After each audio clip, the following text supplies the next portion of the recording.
Hello guys. तो आज जो एनिमे हम एक्सप्लेन करने जा रहे हैं उसका नाम है I got a cheat skill in another world and became unrivaled in the real world too. Episode number 6।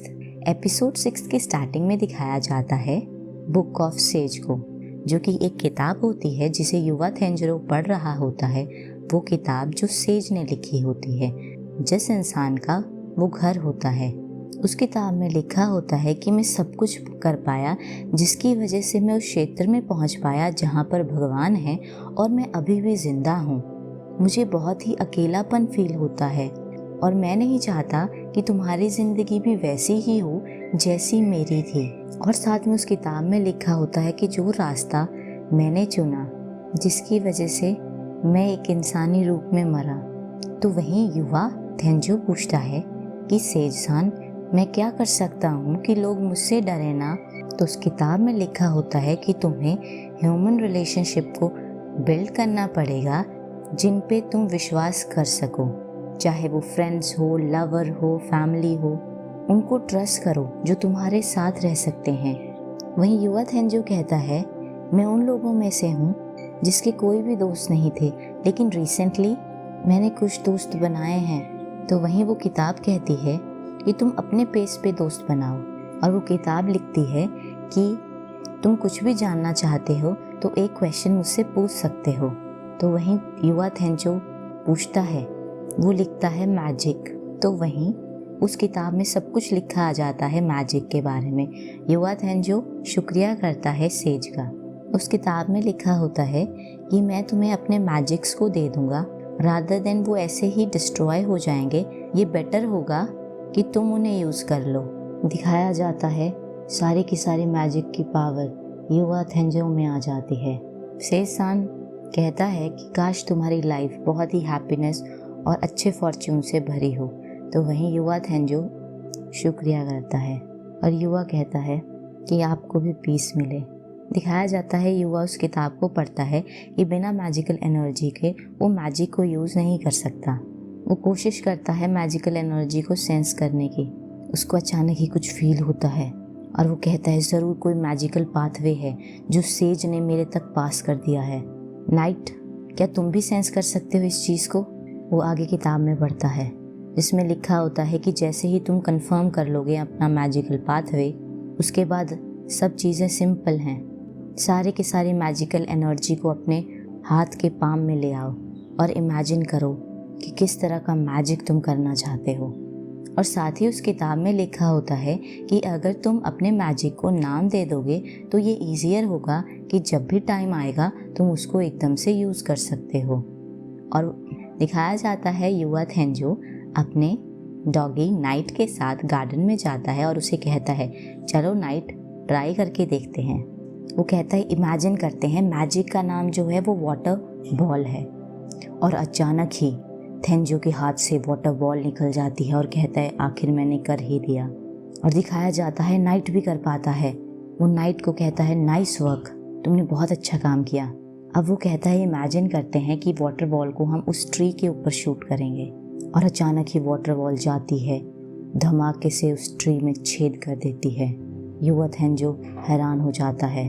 वहीं दूसरी तरफ का सीन दिखाया जाता है जहाँ पर गार्ड किंग को ग्रीट करते हुए दिखाई दिए जाते हैं। वहीं किंग पूछता है कि क्या तुम उस यंग मैन से मिल पाए? तो वहीं गार्ड बताता है कि हाँ, हम उन्हें ढूंढ पाए, जैसा कि क्वीन एलेक्सिया ने बताया था। वो डार्केस्ट रीजन में रहता है। और साथ ही में वो गार्ड बताता है, ऐसा लगता है कि वो किसी और कंट्री का है। उसका नाम भी कुछ अजीब सा है, लेकिन जो उसकी अपीयरेंस है वो बहुत ही ज़्यादा स्टैंड आउट होती है। और साथ ही गार्ड बताता है कि लेक्सिया सामा ने उस यंग आदमी को प्रपोज कर दिया मैरिज के लिए। मैं भी बहुत ज़्यादा क्वाइट शॉक्ड था। वहीं मैजेस्टी कहता है, क्या तुमने क्या कहा? दिखाया जाता है मैजेस्टी बहुत ही ज़्यादा गुस्से में होता है। वो कहता है, आखिर वो है कौन? और वो कहता है, उसकी हिम्मत कैसे हुई मेरी एलेक्सिया को सेड्यूस करने की। वहीं गार्ड सोच रहा होता है, सारे के सारे इस रॉयल फैमिली में ट्रबल मेकर्स ही हैं। दिखाया जाता है राजा तलवार से मूर्ति को तोड़ता है। वहीं स्कूल का सीन दिखाया जाता है जहाँ पर टीचर स्टूडेंट्स की अटेंडेंस ले रही होती है। और वहीं युवा थेंजो सोच रहा होता है कि मुझे बहुत ज़्यादा केयरफुल रहना पड़ेगा कि मैं अपने मैजिक को कब यूज़ करता हूँ। तो वहीं टीचर अनाउंस करती है कि नेक्स्ट वीक जो है हम होल्ड करने वाले हैं ऑफ कैंपस स्टडी। टीचर कहती है कि क्या तुम सारे तैयार हो? तो वहीं सारे स्टूडेंट कहते हैं हाँ। वहीं थेंजो सोचता है ऑफ कैंपस स्टडी, और कहता है मुझे तो इसके बारे में शेड्यूल मिला ही नहीं। तो वहीं उसकी क्लासमेट उसे बताती है ताकि हम नए एनवायरनमेंट को लर्न कर सकें। हम कैंपिंग करने वाले हैं 2 रातों के लिए। तो वहीं युवा थेंजो कहता है अच्छा। वहीं टीचर कहती है मैं अनाउंस करने वाली हूँ टीम ऑफ कैंपस स्टडी के लिए। हर टीम में 4 मेंबर्स होंगे। वहीं दिखाया जाता है कायदे युवा के पास आती है और उसे कहती है कि तुम टीम 5 में हो ना युवा थेंजो, हम एक साथ हैं। वहीं साथ में अकीरा भी आता है।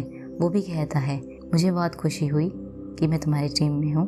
दिखाया जाता है एक लड़की और आती है। वो कहती है मेरा नाम रिन कांजाकी है, और वो कहती है मुझे भी तुम्हारे साथ काम करके बहुत अच्छा लगेगा युवा। तो वहीं दिखाया जाता है कायदे कहती है हमारी टीम बहुत ही लाइवली बनी है, मैं बहुत ही लुक फॉरवर्ड कर रही हूँ ऑफ कैंपस स्टडी को। तो वहीं युवा कहता है कि मेरे पास कोई रक्सैक वगैरह या कुछ ऐसी चीज़ नहीं है, मैं क्या करूँ? मेरे ग्रैंडपा को ट्रैवलिंग करना बहुत ही पसंद था, तो हो सकता है उनके घर में कोई ना कोई व्हील सूटकेस ज़रूर होना चाहिए, मे भी हो। तो वहीं कायदे कहती है चलो एक साथ चलते हैं शॉपिंग करने। दिखाया जाता है काओरी का सीन, जो कहती है कि आपका सबका शुक्रिया जो आपने मुझे भी इनवाइट किया। तो दिखाया जाता है वो सब कहते हैं हम यहाँ पर युवा की हेल्प करने आए हैं शॉपिंग के लिए। तो वहीं काओरी कहती है फ्रेंड्स के साथ शॉपिंग करना ये बहुत ही एक्साइटिंग होता है। वहीं रो कहता है कि मैं बड़ा ज़्यादा शॉक्ड हूँ, मैंने कभी सोचा नहीं था कि तुम युवा काओरी के दोस्त हो। वो तो डॉटर है चेयरमैन की, वो तो बहुत ही अनअप्रोचेबल है। तो वहीं काओरी कहती है कि तुम सब मुझे काओरी कह सकते हो। वहीं युवा कहता है अकीरा कहाँ है? तो वहीं उसका एक दोस्त कहता है मैंने उसे बुलाया था लेकिन उसने कहा कि उसके आज कुछ प्लान्स हैं। दिखाया जाता है वो शॉपिंग के लिए अंदर जाते हैं। दिखाया जाता है काओरी कहती है युवा देखो ये ठीक रहेगा? तो वो आपस में डिस्कस करते हैं, कहते हैं। दिखाया जाता है युवा उस बैग को पहनता है और वो कहता है काओरी तुम्हारा शुक्रिया। और वो आपस में बातें करते हैं कि हम अपना खुद का स्टफ़ भी लेके आएंगे, जैसे कि कार्ड्स हो गया, बुक्स हो गया, स्नैक्स हो गया। तो वहीं युवा पूछता है कि क्या हम ऐसा स्टफ़ भी अपने साथ ले जा सकते हैं? तो वहीं काओरी बताती है हाँ हम मिडिल स्कूलर नहीं हैं। तो बात करते हैं चलो एक साथ फ़न करते हैं। वहीं युवा कहता है ये तो इनक्रेडिबल है, ये पूरी की पूरी फ्लोर आर्केड की है। वहीं युवा का एक दोस्त कहता है मुझे ये चाहिए, मुझे क्रेन गेम अच्छे से खेलने नहीं आती। वहीं युवा देखता है उसकी तरफ, कहता है ये मेरा पहली बार है मैं इसे खेल रहा हूँ, लेकिन मुझे पता है कि इसे मूव कैसे कराया जाता है। और वो सोचता है मैं अपनी वीकनेस स्किल का यूज़ करता हूँ, उसके ऊपर एम करता हूँ और शिफ्ट करता हूँ कि क्या ग्रेविटी के थ्रू वो आ जाए। दिखाया जाता है युवा उसको क्रेन में से निकाल के शेंगो कुन को दे देता है और उसे लेके वो बहुत ज़्यादा खुश नज़र आता है। तो दिखाया जाता है कायदे भी कहती है मुझे ये चाहिए। दिखाया जाता है युवा दोबारा अपनी स्किल का यूज़ करता है। सब बात करते हैं युवा तुम्हारे पास काफ़ी अच्छा टैलेंट है, मेरे लिए भी एक दो। मेरे लिए भी उसके सारे दोस्त कहते हैं। वहीं काओरी कहती है मैं भी माइंड नहीं करूँगी अगर तुम मुझे दोगे। दिखाया जाता है वो अपने हर दोस्त के लिए कुछ ना कुछ देता है और वो उसको शुक्रिया करते हैं। वहीं काओरी कहती है मेरा पहली बार है कि मैं आर्केड आई हूँ, और वो कहती है कि मैं बता सकती हूँ युवा सान तुम बहुत ही ज़्यादा अमेजिंग हो। वहीं रो कहता है कि क्या हम 7th फ्लोर में जाएं, कुछ कॉफ़ी वगैरह लें। वहीं दिखाया जाता है गर्ल कहती है कि तुम जा सकते हो 7th फ्लोर में, हम 13th फ्लोर में जाना चाहते हैं, हम थोड़ा कुछ गर्ल्स का फैशन का चीज़ें लेना चाहते हैं। दिखाया जाता है वहीं पर युवा, रो और शिंगो कॉफ़ी पीने जाते हैं। वहीं युवा कहता है कॉफ़ी बहुत ही बिटर है, काश मैंने भी मेलन सोडा लिया होता। वहीं रो कहता है ग्रोन अप्स को कॉफ़ी ऐसे पीनी चाहिए, और जैसे ही वो पीता है वो कहता है अरे ये तो बहुत कड़वी है। और वो कहते हैं युवा तुम्हें कुछ शुगर और मिल्क लाना चाहिए। तो युवा कहता है ठीक है। युवा कहता है दोस्तों के साथ ऐसे जाना बहुत ज़्यादा फन है। तो वहीं शिंगो कहता है कि हम यहाँ पर बार बार आएंगे। तो वहीं युवा कहता है ज़रूर। दिखाया जाता है 10वीं फ्लोर में आग लग जाती है आर्किड फ्लोर में। वो लोग भागते हुए जाते हैं और कहते हैं काओरी और दूसरे भी ऊपर वाले फ्लोर्स में हैं, हम इस तरफ से नहीं जा सकते।